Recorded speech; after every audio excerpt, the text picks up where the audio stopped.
Nisha digital recording studio Madhuban.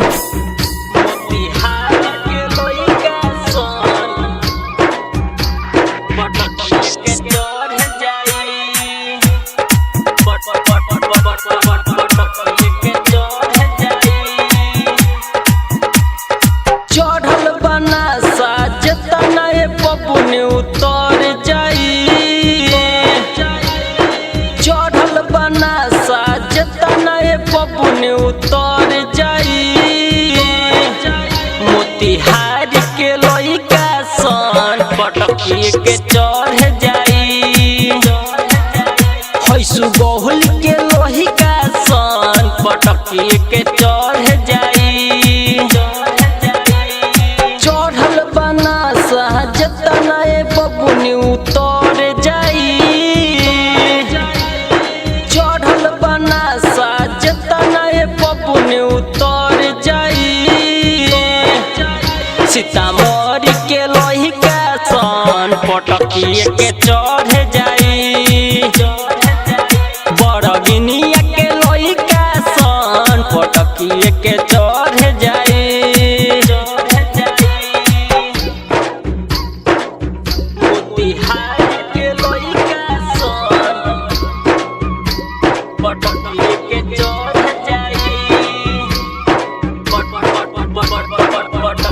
Mix by DJ Kanchan Raj Muzaffarpur.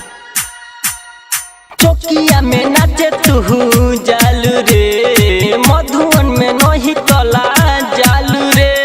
छोटे गोसा माने बबुनी केतना तू अगरालू रे। चौकिया में नाचे तू जालू रे, मधुबन में नहीं तला जालू रे। छोटे गोसा माने बबुनी केतना तू अगरालू रे। लोगवा सब तो पे चढ़े चिलई माई माई, लोगवा सब तो पे चढ़े चिलई माई माई। बेतिया के लइका सन पटकी के चढ़ जाई, मोतिहारी के लइका सन पटकी के चढ़ जाई।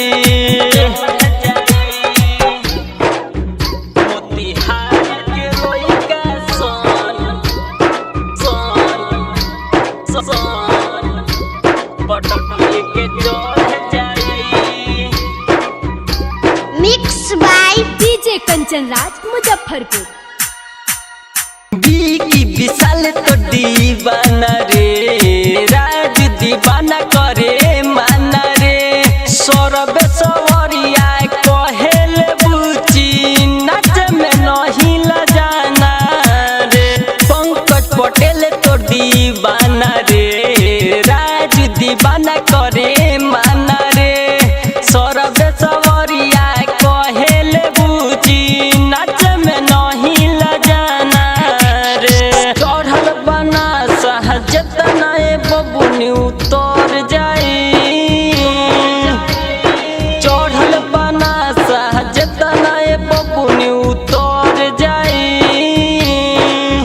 मोतिहारी के लइका सन पटकी के चढ़ जाई, सीतामढ़ी के लइका सन पटकी के चढ़ जाई। चढ़ल बना साजतना बबुन उतर जाई,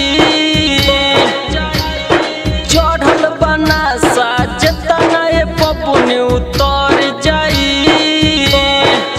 मोतिहारी के लइका सन पटकी के चढ़ जाई,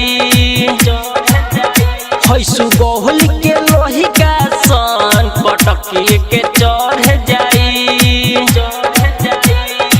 Nisha digital recording studio Madhuban. Mobile number 9199425490।